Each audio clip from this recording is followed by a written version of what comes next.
Look, I've got some people that have, we talked about it yesterday, but the focus of yesterday was supposed to be on the launch of Season of the Wish. However, we need to talk about this. The starter pack that Bungie is now selling for $14.99. Somehow it has mixed reviews. Okay, so there are people that actually positively reviewed it. I figured this would just be in the tank, man. I figured everybody would have negatively reviewed that shit. Let me see if I can actually zoom in on this picture. There we go. All right. So a starter pack. I mean, we've had stuff like this happen before, but not... Normally, it's been like bundled up. Like you get an exotic as a pre-order bonus, right? Or maybe the Forsaken pack, which I can't remember what was all in the Forsaken pack. Normally, by that point, you know, I already have all the exotics and weapons, and we're already well into the game that I really don't care. I think this is the first time we've seen a bundle pack of this sort where it's like, yo, you pay real money, you get 3 exotics, and you get some materials to go along with it. An Ascendant Shard, and a Prism, 125,000 Glimmer, and some cores. And yes, some cosmetics, being a Sparrow, a ship, and a Ghost. Now first, let me just say, $15, which by the way is how much you would pay for a season, that is a terrible deal. Not saying that these exotics aren't good. I love Traveler's Chosen. I think Ruinous Effigy is also a very fun trace. And Sleeper, man, it's still a great option, especially in Solar Surge environments. But I think $15 is a terrible deal for this. But it's deeper than just that. Whether it's $15 or $5, when did this start to become the norm? When did this become the norm? When did we start accepting that you can just outright buy exotics now? Weapons in game, which yes, none of these weapons right now are meta defining, but there could be a buff down the road where suddenly it could be, right? But the point is, when did earnable loot start getting packaged up and sold? I'm genuinely asking this question because I'm maybe we did the entire monetization video this past summer. Maybe I'm out of the loop. I thought we covered everything, but this seems like a new low for Bungie.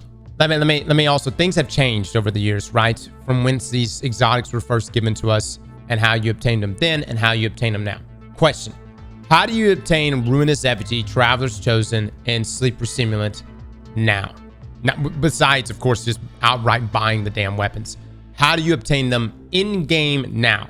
All right, so let's go to the tower real quick. Everyone's saying they're at the kiosk. All right, so we have the kiosk over here. Okay, so Ruinous Effigy and Traveler's Chosen, which you can come over here to the Monuments of Lost Light. You go to the Shadowkeep Exotics. You can buy them. The cost is an Ascendant Shard, 125,000 Glimmer, and an exotic cipher, which outside of... What are the sources for exotic ciphers, guys?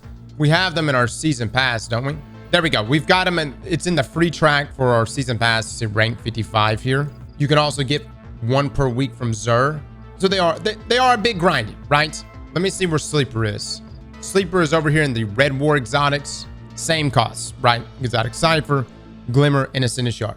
Now, you could skip all that and not have to grind those resources, buy it outright with money, and look at that. You can get resources in the process. You know what would be amazing? Is if the exotic quests associated with these exotics were still in the motherfucking game. Why that had to be taken out over whatever bullshit technical reasons exists. Bungie, you've literally taken content out of the game. You've sunset content, and you have found every way possible to remonetize and resell us the same shit. Obviously, a veteran player is not going to buy this pack because a veteran player probably already earned it. But think of the experience for the new player. They don't get the enjoyment of going after these exotics. And I know some of you were like, Cross, come on.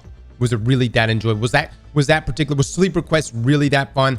Look, I think that when it comes to earning in-game weapons, it should never be sold.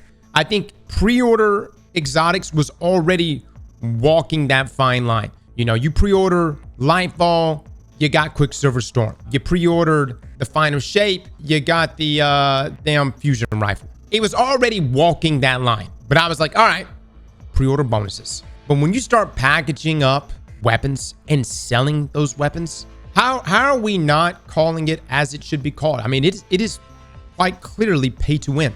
And everybody's defense on this, or the defense I see on this, is don't complain.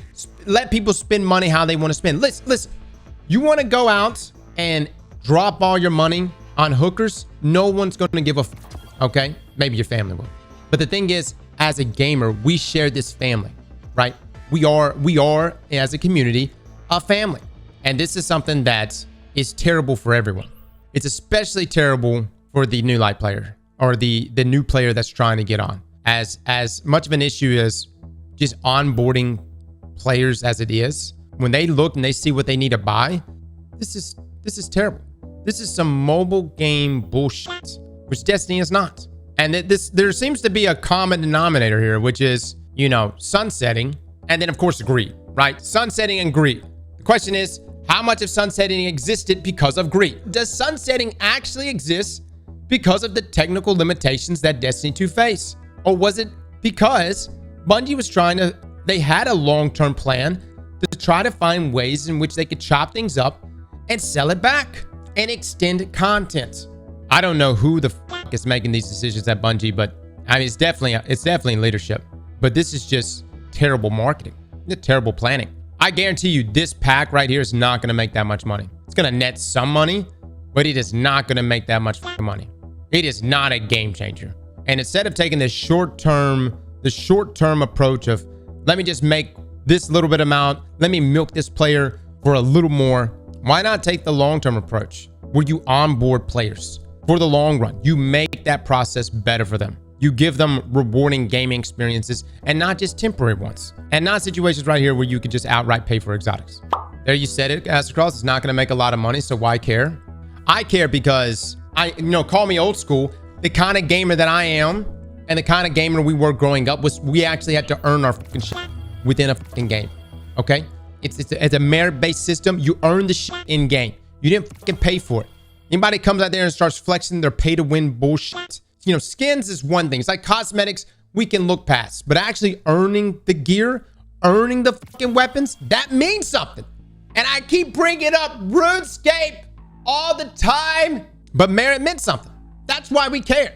There are a ton of other games. You want to go drop a fucking ton of money and be part of the pay-to-win culture, go play those games. I don't want to play those games. Imagine if Jagex was like, hey, listen, yeah, Monkey Madness, one of the most iconic quests in all of fucking RuneScape to get the Dragon Skimmer Dar. Listen, you don't have to do that quest anymore. You don't have to go through all that work. You don't have to level up Praetor. You don't have to have the exact items and the exact sequence of steps to get through that quest, which was a bitch for peers. Instead, you could just pay real money and you could just get that. You could just get the Dragon Skimmer right now. You just get it right now. The fucking community would implode. So the issue with the starter pack, which by the way, the season was already, I'm enjoying the season. I'm enjoying Coil. I think there's a couple of things that were a setback this season. I didn't like being thrown in a blind well, but hey, lore-wise, ley lines, okay, I can get behind it, right? Somebody call Miley and buy. It's a 7-month-long season. Bungie also didn't give us exotic armor pieces. Bold move, Bungie. But didn't attack this bullshit on, right? This is not the way Bungie should be going in recouping the 45% miss projection. By the way, what even is the miss projection? What are these astronomical numbers? Are you guys thinking everybody is just out there just spending, $300-400 worth of silver every single season? That's just not going to continue to happen. And this right here, this is a bad look. Slap that like button like your mama told you right.